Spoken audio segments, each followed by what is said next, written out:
Assalamu alaikum dostlar, жалпыңыздарга Котман кеч кыскача футбол жаңылыктары менен назарыңыздарда Guljo Go. Сиздер даяр болсоңуз, баштадык.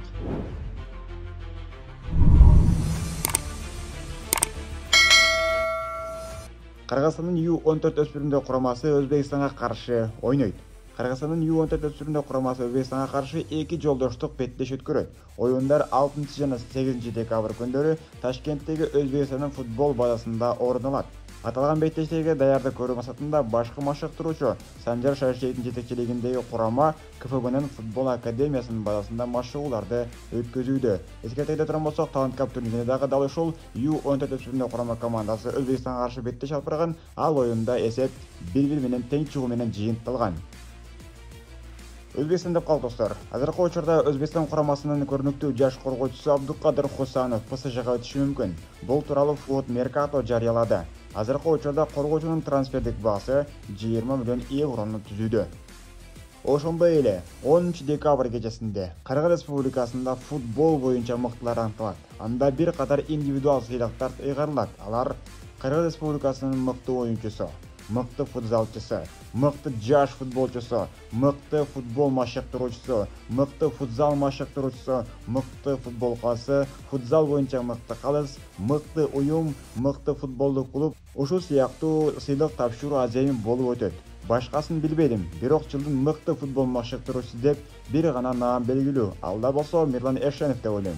Ал эми мыкты клуб Абдычата болсо, эң мыкты оюнчу деп Кожо Жоэл же Адылжан Абдурахманов табылышы мүмкүн. Бул мен жеке оюм достор. Сиздер да өз варианттарыңызды албетте комментарийге калтырсаңыздар.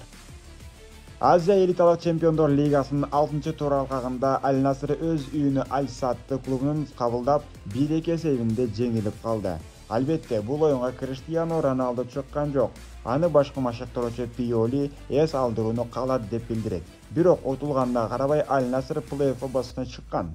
Ошондуктан португалиялык жылдыз YouTube падышасы болмуш Мистер Бист менен контент тартып жүрсө керек. Аль Наср жок дегенде утулбай келсе жакшы болмок албетте. Роналдусуз эч нерсеге азыркы учурда Аль Наср жарабай калган. Ал эми Кожо Жоэл өзү көмүрү болгон Роналду менен кайра жолугушу мүмкүн. Бирок кантип? Ал үчүн алгач Кожо Жоэл Ирандын Истиклал клубуна өтүшү керек. Анан да бул клуб элита чемпиондор лигасында топ 8 командалар катарында оюндарды аякташы керек. Кече Махрез баштаган Аль Ахли менен 2-2 эсебинде тең чыгып, ошонун жыйынтыгында 5 упай топтоп 8-орунда келе жатат.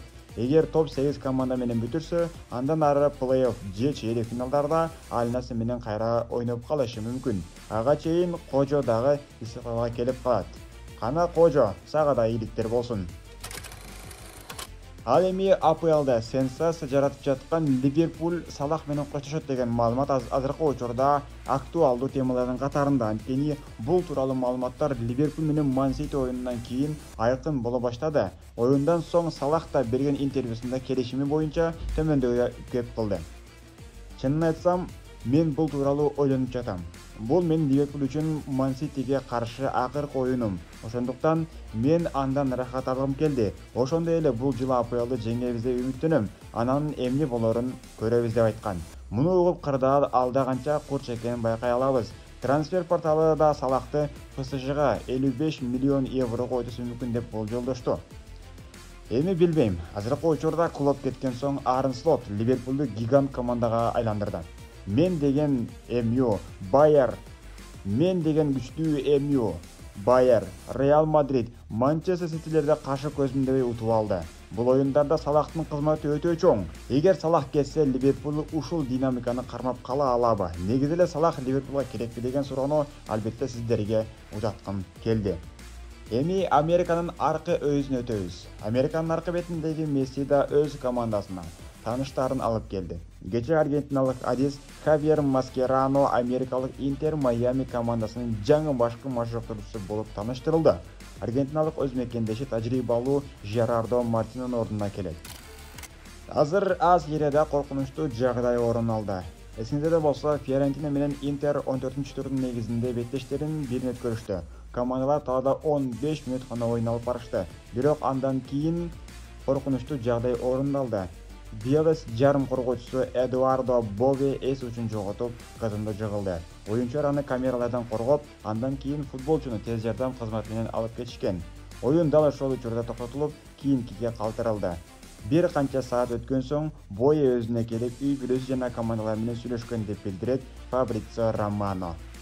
Бүгүнкү күндүн эң актуалдуу жаңылыктарынан бири бул клубтар аралык дүйнө чемпионатына катышкан жалпы 32 команда аныкталды. Алар төмөндөгүлөр: Челси, Реал Мадрид, Манчестер Сити, Бавария, ПСЖ, Интер Милан, Боруссия Дортмунд, Порту, Атлетико Мадрид, Бенфика, Жувентус, Зальцбург, Палмейрас, Фламенго, Флуминенсе, Ботафого, Ривер Плейт, Бока Хуниорс, Монтеррей, Сиэтл Саундерс, Леон, Пачука, Интер Майами, Аль-Хилал, Урава Ред Даймондс, Аль-Айн, Ульсан Хёнде, Аль-Ахли, Видат, Мамелоди Сандаунс, Эсперанс, Окланд Сити.